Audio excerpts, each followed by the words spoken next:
ഹൃദയം സിനിമയിലൂടെ പ്രേക്ഷകർക്ക് വളരെയധികം സുപരിചിതയായ നടിയാണ് മറിയ വിൻസെന്റ്. താരത്തിന്റെ വിവാഹ നിശ്ചയം കഴിഞ്ഞിരിക്കുകയാണ്. 2 ആഴ്ച മുമ്പായിരുന്നു താരത്തിന്റെ വിവാഹ നിശ്ചയം നടന്നത്. ഡോൺ എന്നാണ് മറിയയുടെ ഭാവി വരന്റെ പേര്. മറിയയുടെ ഏറ്റവും അടുത്ത സുഹൃത്തുക്കളെയും ബന്ധുക്കളെയും മാത്രം ക്ഷണിച്ച് നടത്തിയ വളരെ ലളിതമായൊരു ചടങ്ങായിട്ടായിരുന്നു വിവാഹ നിശ്ചയം നടത്തിയത്. മറിയയുടെ ആഗ്രഹപ്രകാരമാണ് വളരെ അടുത്ത സുഹൃത്തുക്കളെയും ബന്ധുക്കളെയും മാത്രം പങ്കെടുപ്പിച്ചുകൊണ്ട് വിവാഹ നിശ്ചയം നടത്തിയത്. മറിയയുടെ സ്വന്തം നാടായ തൊടുപുഴയിൽ വച്ചായിരുന്നു വിവാഹ നിശ്ചയം നടത്തിയത്.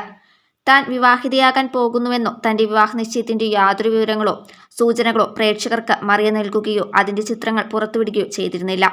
വിവാഹ നിശ്ചയം കഴിഞ്ഞപ്പോഴാണ് പ്രേക്ഷകർ പോലും ഈ വിവരം അറിയുന്നത്. ഏറ്റുമാനൂരുകാരനായ ഡോൺ ഒരു ആർക്കിടെക്റ്റാണ്. വിവാഹം കഴിഞ്ഞാലും അഭിനയം തുടരുമെന്ന് മറിയ പറഞ്ഞു. ഇരുവരുടെയും വിവാഹം അടുത്ത വർഷമാണ് ഉണ്ടാവുക. 3 പെൺമക്കളിൽ 2ാമത്തെ മകളാണ് മറിയ. കുറച്ചു ദിവസം മുൻപായിരുന്നു മറിയയുടെ അനിയത്തിയുടെ വിവാഹം കഴിഞ്ഞത്.